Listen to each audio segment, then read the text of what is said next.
So tell me a little bit more about R&J. Who's the J in R&J, and why'd you guys decide to get into business? So the J is Juan. I'm Rey. My brother Juan. It's R&J Brothers Electric. I'm the older brother. I got into the business probably 13 years ago in 2013. So I started like anybody else. I went to school. I graduated school. I started with a non-union shop for like 3 years, and then I got with a union shop for like another 5 years. As soon as I was eligible for my license, I went for it. Do you see your business continuing to grow and then you handing it down to like your family at one day, or is this something that you're thinking, yeah? Absolutely, yeah. I mean, I have a nephew. He's like a splitting image of us, you know. It's like me and my brother. He's just like us, man, you know. And I think he wants to. I think he wants to pursue this career as well. You know, he whenever he has off of school or something like that, first thing he calls me, "Hey, uncle, can I work this week?" I'm like, absolutely. All right, welcome to the Superpro podcast. I'm Roland Ligtenberg, the co-founder of Housecall Pro. For many years, almost 13 years. Geez, long time. I've had the honor of working with and guiding thousands of service pros to embrace technology and innovation to accelerate their growth. I love learning about the journey. Love entrepreneurship. I love sharing success stories. On the show, we're going to share all these with you. We've got a really great guest here today. We've got Rey Guedes. He's the owner and founder of R&J Brothers Electric. They're an electric company based out of Bergen County in New Milford, New Jersey. They're currently on track for $1.2 million in revenue this year with 7 employees, 4 trucks on the road. Rey, thanks for coming on the show today. How are you? Hey, Roland. Thanks for having me, man. I'm doing great. So tell me a little bit more about R&J. Who's the J in R&J, and why'd you guys decide to get into business? So the J is Juan. I'm Rey. My brother Juan. It's R&J Brothers Electric. I'm the older brother. I got into the business probably 13 years ago in 2013. I started like anybody else. I went to school. I graduated school. I started with a non-union shop. For like 3 years, and then I got with a union shop for like another 5 years. As soon as I was eligible for my license, I went for it. At the same time, it was like 2010. I was starting to freelance. It was just something that I was doing for weekends and evenings to make some extra cash. It was during the recession time, like 2009, 2010. Yep. It was a little rough, and I had to make ends meet. And then I just started liking it, and it spiraled out of control in a good way. I was starting to employ people, and then I felt like I had a responsibility to keep those 40 hours a week. You know what I mean? Keeping it consistent. And, and then years later, I'm here, man. Yeah, I mean that's quite a journey. Were you so you were doing some full-time work on the side as you're building your business, and then it kind of just like flipped where you had people working where you're like, all right, now we got to like make this a thing. Yeah. Let me mention this one big part too. Around the union time, so I was laid off with the union for like a year and a half, man. It was really tough, you know. And I was living on my own. I was my wife, who was my girlfriend at the time. It was our first home. We moved in, and she didn't know, man. But I was still leaving the house every morning, acting like I was going to work. And I'll come back home and look for jobs, look for freelancing. I was using Craigslist most of the time. But then I found a job. I landed a job at New Jersey Transit, working for the railroad as an electrician. So that guaranteed, it was more like a more stable type of employment. Yep. I was working midnight shift. I was working from midnight to 8 o'clock in the morning. And from 8 o'clock in the morning to like 4 or 5 p.m., like clockwork, I was running my business. And I did that for like 8 years, man. And then after 8 years, it really started waning on me. It kind of like went from like grinding and like, double the income to like, man, this sucks. I'm really tired, you know. That's tough, man. That's like you're a zombie. You know, you're working the night shift, and then you got a full day shift. Yeah, man. But I was liking it. So then after like the 8 years, I came to my wife and I was like, sweetheart, I think I got to make a decision. And she was like, well, what do you want to do? I was like, well, I definitely don't want to let go of the business, because what was the whole point of busting my butt for 8 years? You know what I mean? Yeah. I don't want to let it go. And then I let go of New Jersey Transit. For like anybody else, it would have been a promising career for anybody. You know what I mean? But it is. But it's hard, man. I felt like I'm going to shoot my shot, and I grew from 1 truck to 4 trucks. Within that. Wow. You know. And here you are. I mean, you're a 7-figure business, so it's no joke. At what point did you bring your brother into the business? Was he always a part of the business, or was there like a period of time where you're like, all right, got this figured out. Oh shoot, I need some more help. Let's bring Juan in. Yeah, no, my brother, he would always help me. He's my right-hand man. He's my younger brother. We're like a year and a half apart, so we're really close, Like when I quit New Jersey, and then I also got him a job at New Jersey Transit, right? I was like, hey, Juan, this is a great job. It's a good gig. But I quit, and then 4 months later, he quit too. He said, Ray, you know what? Let's do it. I'm gonna shoot, let's do this together. I'm like, all right, cool, man. That's awesome. Yeah, I think, we see so many of our pros, they have business either with their spouses or family members or their sons or daughters. It really is multi-generational at a point. Do you see your business continuing to grow and then you handing it down to like your family at one day, or is this something that you're thinking? Yeah, absolutely. Yeah. I mean, I have a nephew. He's cut. He's like a splitting image of us, It's like me and my brother. He's just like us, man, And I think he wants to.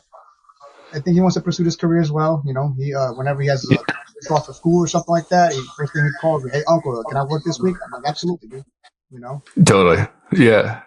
And tell me a little bit. I mean, you were on our town hall a little bit where we bring on our pros to help teach all of our employees, who are our customers.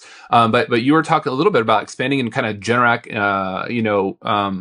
generators.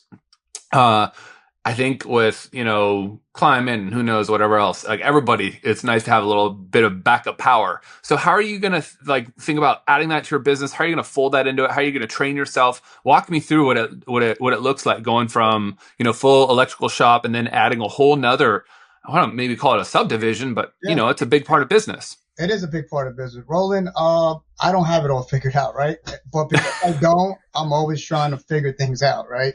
And I'm at 1.2, but I don't know how to get to 3 million. So this is my way of doing it, right? Why not? I do enjoy the Generacs. We do install Generacs, and then why not keep that revenue, whether it's maintenance and service work, right? It's bound to it's going to go low, or the filter, just like anything, I feel like it falls in our niche of the business anyway, because we're in the service business. We like to offer prompt services. To me, it just falls into the niche of our business, We would never that makes be too busy not to go there and maintenance somebody's Generac. It is in my best interest to get to you, in a within the week's notice or something like that, Yeah, and it sounds like it's a good way to build repeat business with existing clients. And you install a thing, you service a thing, they're going to call you out. You're going to be the first call, and then hey, by the way, if you need a GFCI or you need a new panel, or you need a brake, or you need a XYZ, whatever it is, you can kind of weave that in your business really well. Absolutely. It does require a lot of training though. So right now, my brother are taking over the training. It is going to be a little tougher as we start growing for me to attend to all these training sessions. But I have another guy that's who's been with us for 6-7 years, and he's willing to go into the Generac training as well. So. Awesome. You've hired folks, you've got multiple trucks on the road. What do you look for? How do you find good people, Ray? What's your strategy? How do you find people that stick with the business, that do good work? Walk me through what your strategies here have been that have worked. Right. That to me is kind of like the toughest thing, because I feel like electrician is very vague, right? What type of electrician are you? You're a new construction electrician, commercial electrician, industrial electrician. So we're service electricians. Not by default, people think, oh, you're just do residential. No. Whether it's residential, commercial, industrial, if something breaks, you need a revision, something power outage, we're here at your services, right? And I feel what's tough is, I guess what I do is that when I'm hiring, I'm introducing my company to them. Even though I'm there to interview them, I also want to introduce ourselves. So maybe we might not be a right fit for them. You know what I mean? Or vice versa, I do expect my guys, because they're out of the face of my company. I'm not there 99% of the time. I need them to be, charismatic, friendly, honest, just educate the customer, order of operation, be transparent. If you got to make a hole, it is what it is. It's part of the job, but let them know, give them that courtesy, don't just do what you want to do. And then they come and they're not even going to notice the beautiful lights that you installed. All they're going to do, first thing they're going to do is the bolt that you made. You know what I mean? They're like, why do you make that hole? Totally. Like that, man. Just be in communication with the customer, you know? Yeah, and how are you, like, are you asking particular questions to like suss this out? Are you hiring from a particular place that tends to have people that match those characteristics you mentioned? Like, how are you doing that? I find like this is the trickiest thing. Are you finding people that are just charismatic, transparent, open, good people first, and then train them to be electricians? Do they also have to have their license or be licensed electricians, and then they have to have these skills? Like, what does that look like? I'm a people's person, man. You know, I've been in business for 13 years, so I literally meet people every day throughout the day. You know, I meet thousands of people by the end of the year. I feel like I have a good sense of judgment on people, you know, especially if we're doing an interview. And we do hold shop meetings, you know. We also do a WhatsApp group or WhatsApp company group where all our employees chime in. You know, everyone takes pride in their work, or like, hey, look what I found on this troubleshoot call. So this way, everyone's like up to things. You know what I mean? And then we also do. Did I mention shop meetings? Shop meeting. Shop meeting is very important. We're very like open book. Do you do that every morning? Do you do that every morning before the truck rolls, or every week? Once a month, every morning. First thing in the morning. Once a month. You know, it's got to be. I'll buy breakfast and stuff. We sit down on a table, and then I'll just go through all my notes throughout the month, whether it was good things, but the good, the bad, and the ugly. You know what I mean? We go over it, and I teach my guys to have some thick skin, because if I point something out, it's not to put anyone in the hot seat. We all make mistakes. I make mistakes, but let's learn from each other's mistakes, right? Because if we're all making mistakes, then we're just running this business like meatheads, and that's not it for R&J Brothers Electric, you know. And when we first hire somebody, we also do a ride along. You know, they'll ride along with my brother for 2 weeks, even if they're able to work on their own. I just want the ride along, because this way they could see R&J Brothers Electric standards. You know, how when you ring the doorbell, when you meet the customer, when you walk in. Just all this. Yeah, look, I love it. Doing ride-alongs, doing this, you know, monthly shop meeting, you buying breakfast. The most important, the golden nugget, which you kind of slipped in there, but I want people to take note of, is like, everybody makes mistakes. And when you as a leader say that you make mistakes too, it makes it more likely for other people to share their mistakes. If people feel like, oh yeah, Ray and Juan never make mistakes, then we're like, well, I don't want to make a mistake either, because those guys never make mistakes. Versus, hey, you know what? I make a mistake. It's okay. You make a mistake. But you said, you know, the biggest thing that you don't want to have happen is if you don't learn from the mistake, we're just going to be a bunch of meatheads. But I think that's the key. You know, it's like, you make a mistake, you learn, no problem. You make a mistake, you don't learn, you make the same mistake, and now all of a sudden, that's no good. And then it's also able to foresee a situation with a customer. You know, it's very important to that's why I say just a whole communication with a customer. Be thorough. You know what I mean? So this way you can never put yourself in a predicament where a customer is upset. And if a customer does ever get upset, then we go over that. So this way we don't have to go through that twice, you know, with another customer. I also like to read reviews to my guys. Like, I'll just read 5 recent reviews, and it'll be something like, they were very friendly. Oh, he was very professional. Or they were on time. So little things like that, like commonalities that I see in my reviews, I point that out to my guys. I see how important it is to be on time. And if you are running late, well, look, things happen. But say I'm running late. Say, give me you know what I mean? It's something, because at least it's just communication. People really appreciate that. You know, just give me a heads up, you know? Yeah, no. And I like how you read it to them, and then that helps you kind of weave into the story why it's important. See, this is what people matter. This is what they remember, you know, because they might not know what happens behind the drywall.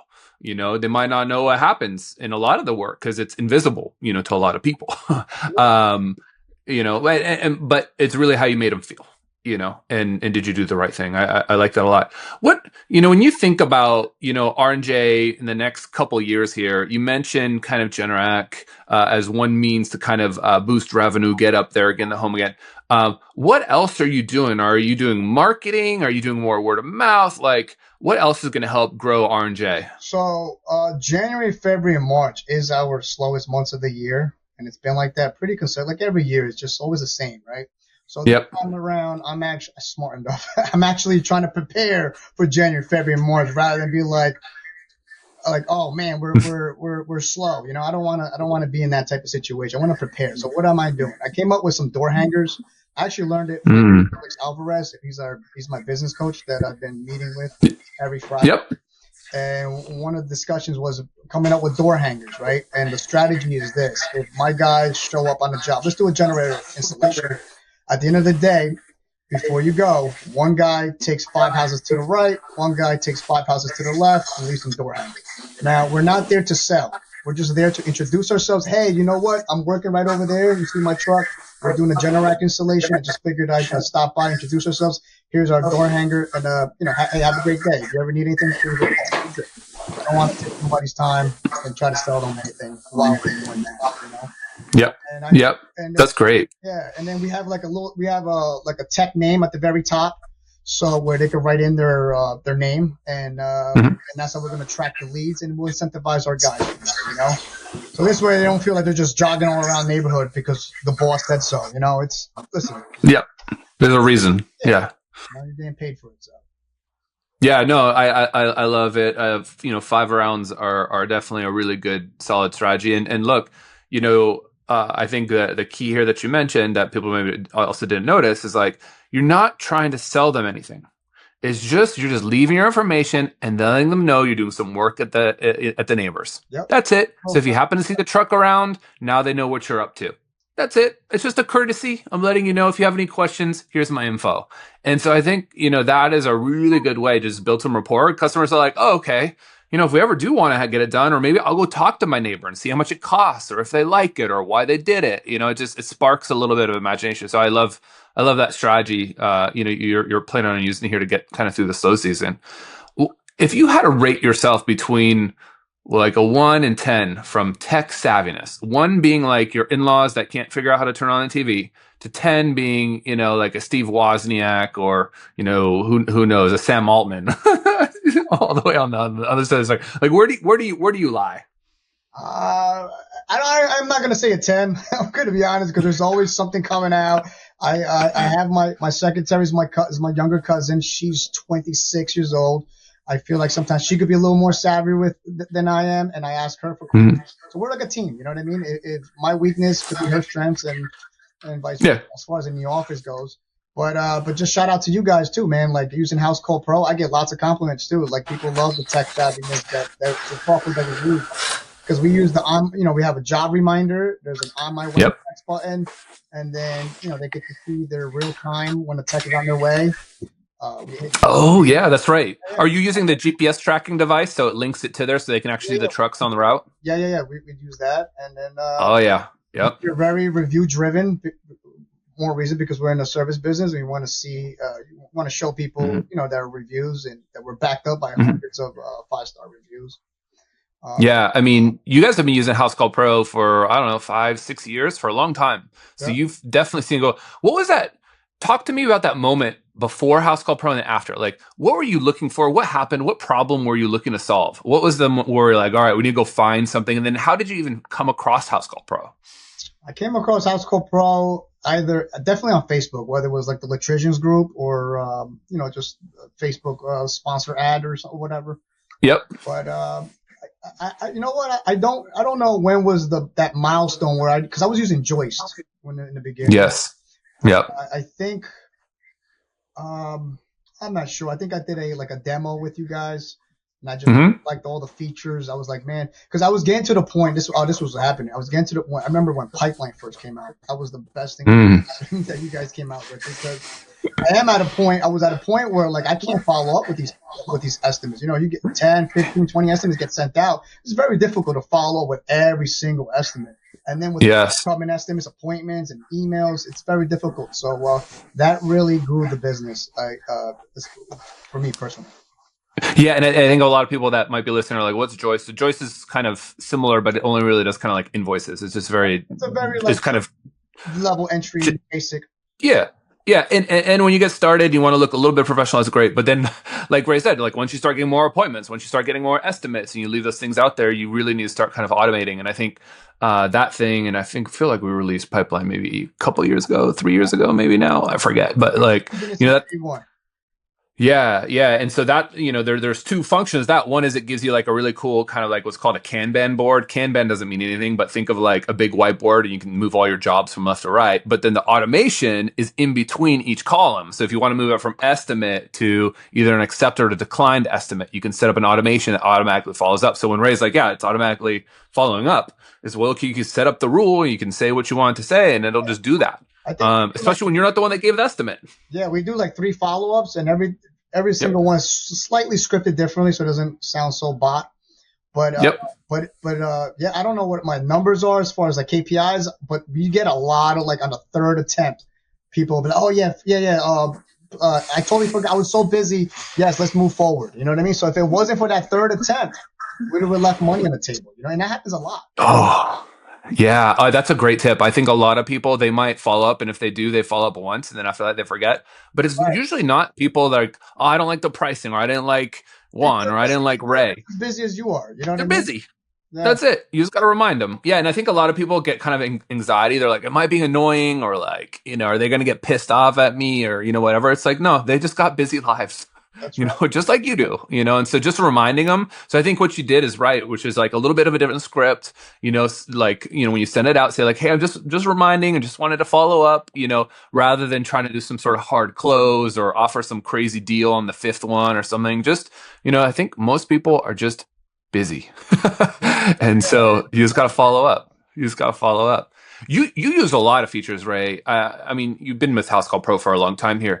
You mentioned you were using Alex over the coaching. When did you start kind of the coaching program, and what was kind of your like moment where you're like, all right, I need a coach? Because most people are like, I don't want to coach. So what made you say I want to coach? I think I'm in 8 months now. Well, listen, man, I'm a nerd for education, right? Like before I answer that question, let me say this.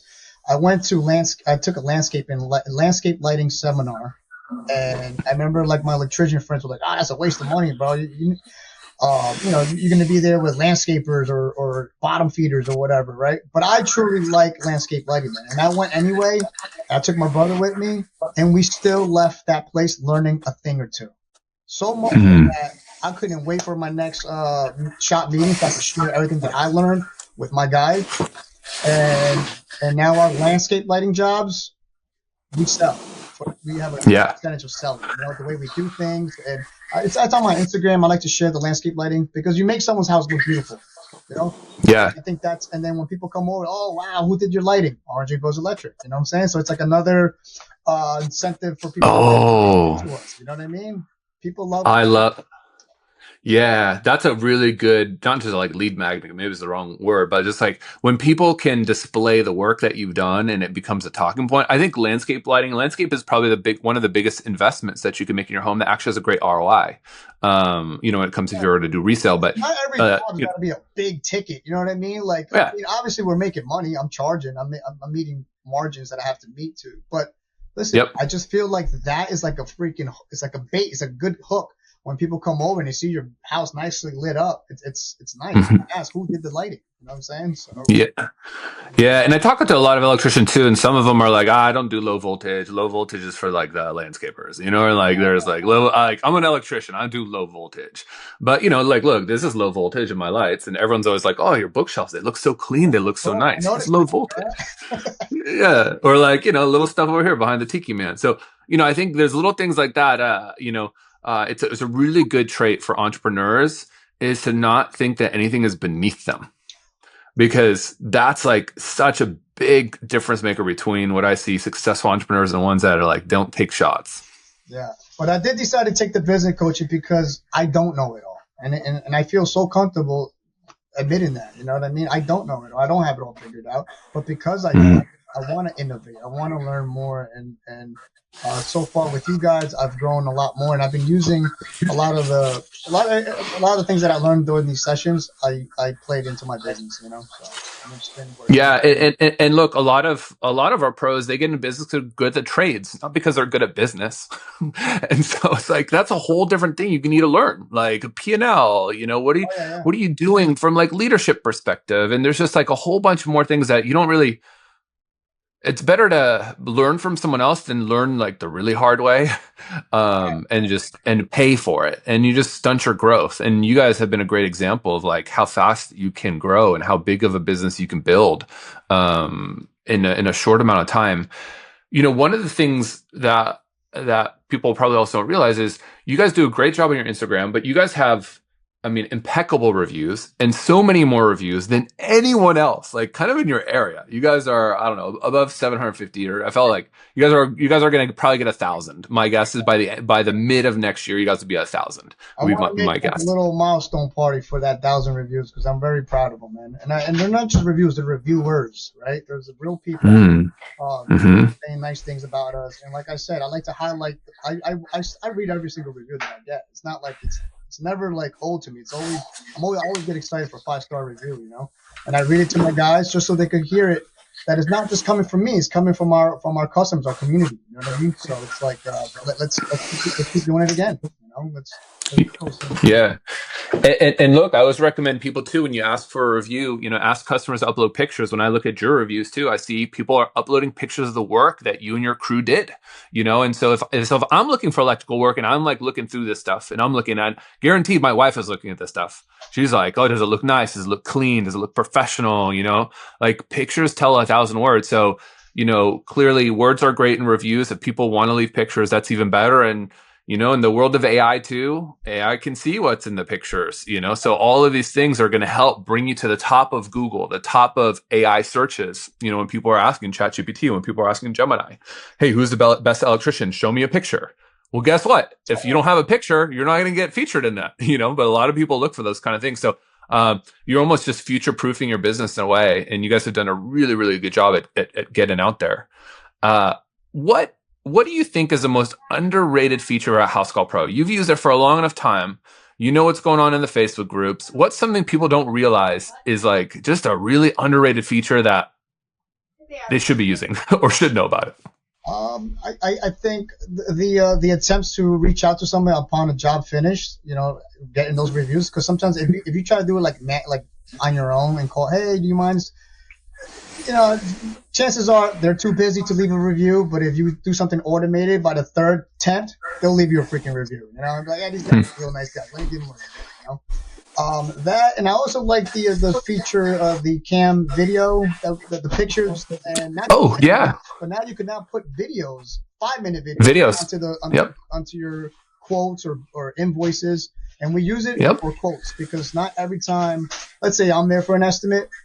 Doesn't mean I'm going to go back and do the job. Some things happen, jobs get moved around, but at least the next guy could foresee what he's up against, And oh, yeah. 1,000 words. Imagine what videos can do. You know what I mean? So there'll be more for the job. Yeah, and you could even narrate it too. So if you're like, hey, I see this, or look at this crawl space, or hey, there's the panel, but you can't see this behind the panel because you didn't open it. But let me show like what's behind it. So I think that's a really great feature. Yeah, those aren't just for customer uses. Obviously, you can, and for quotes, like Ray mentioned, but also just in between your guys, and gals that are out there, you can just have it on that customer. So if someone comes back a year later, 2 years later, whatever it is.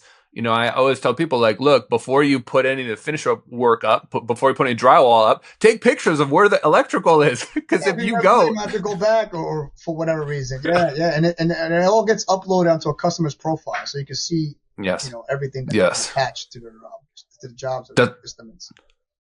Yeah. And that's what's important too. If you ever go to sell your business or hand it off to somebody else, whatever it is, there's true value in that customer database beyond just like a name and number and an address, it's like, no, there's history there. And so that allows someone else to have a lot more value, if that time comes. You said you're always learning, Ray. What other places do you go to learn? Are there any podcasts or books or Facebook groups or what do you recommend people that are maybe a little earlier in their journey, kind of like imagine where you were, years ago? I have a couple that I listen to. So when I'm driving, I'm always like, if I'm listening to music, I'm spacing out. I'm not listening to the lyrics. I'm thinking about work and stuff like that. So I prefer podcasts anyway, because I know whatever I'm listening to, I'm actually learning something that can get into the business. So I'm a big podcast guy. I like the Fighters Contract. FTC. Fighters, the Fighters Conference. Yeah, TFC, something like that. That's a good one. The home service company is another good one. Those are my two favorite ones. Nice. Yeah, I mean, look, if you got windshield time, a lot of people are like, oh, I just like to, listen to talk radio, or, I just want to listen to my playlist. And it's like, man, you can be getting so much other stuff done. That's a lot of time where you can be just educating yourself, listening to stories. Owned and Operated is another really good podcast as well that I like to listen to from time to time. Tommy Mello's got a great one. But there's so much great content out there that you can always kind of be learning. That's one of the things you mentioned earlier on in the podcast, which I really appreciate. It was just like, look, you don't know what you don't know, and you can learn from others if you spend your time learning. How are you supposed to know when you didn't know? That's right. That's right. That's right.